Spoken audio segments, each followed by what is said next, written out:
I used my last hundred I used my last $100 million. Those are not the words of a reckless man.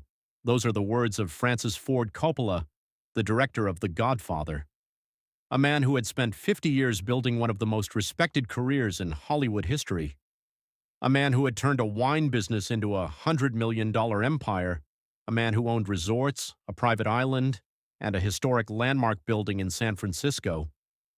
In 2024, he made a film he had been dreaming about for 40 years. He called it his masterpiece. He spent $120 million of his own money to make it. That film earned $14 million at the box office. Today, Francis Ford Coppola is selling his watches to keep the lights on. He has mortgaged his historic buildings, he has sold his island, he has auctioned his wineries. This is the story of how one of the most brilliant men in entertainment history made the most expensive financial mistake of his life, and the three money lessons that every single person watching this needs to hear. Francis Ford Coppola was born in 1939 in Detroit, Michigan. He grew up in a creative middle-class family in New York. His father was a flautist for the NBC Symphony Orchestra. From childhood, Coppola was obsessed with storytelling. He studied theater, then film, and by the time he was in his 20s, he was already directing. But it was 1972 that changed everything. The Godfather was released in March 1972. It became the highest-grossing film in history at the time. It won 3 Academy Awards, including Best Picture.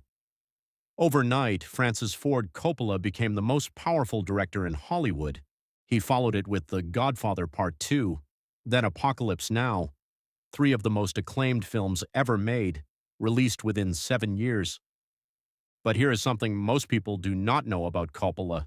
He never wanted to be dependent on Hollywood studios. He hated the way the system worked, executives controlling creative decisions, money dictating art.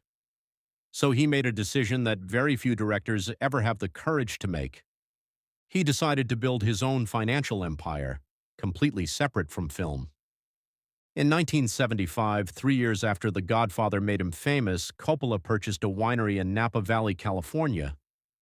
Most people thought it was a vanity purchase, a famous director buying a hobby farm. It was not a hobby. Over the following decades, Coppola built the Francis Ford Coppola Winery into one of the most recognizable wine brands in America. He expanded into hotels and resorts. He opened a cinema complex in Argentina.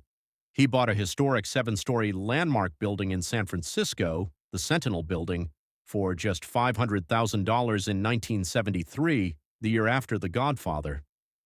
By the 2000s, his wine business alone was generating tens of millions of dollars a year. He was, by any measure, a genuinely wealthy man. Not just famous, wealthy, self-made, independent. And he had one dream left.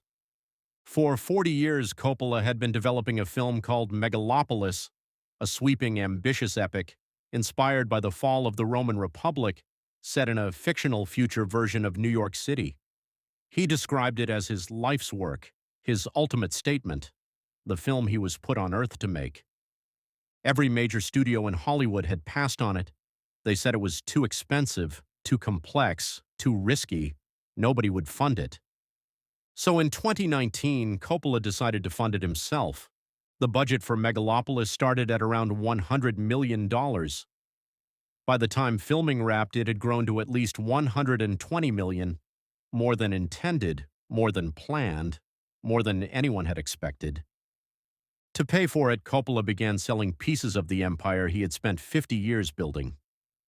He sold stakes in his flagship Francis Coppola Winery, the cash cow that had funded everything. He sold portions of his resort and hotel business. He leveraged his historic Sentinel Building in San Francisco as collateral for loans. He sold his private island in Belize, a 2.5-acre paradise he had owned for nearly a decade, for $1.8 million. Every asset, liquidated, one by one, to fund this film. His children tried to reason with him. Colleagues in Hollywood warned him, but Coppola had made up his mind. He said at Cannes in 2024, "My children, without exception, have wonderful careers without a fortune. We are fine. The money doesn't matter." Megalopolis premiered at the Cannes Film Festival in May 2024 to a divided reaction. Some critics praised its audacity and vision. Many others called it chaotic, self-indulgent, and incoherent.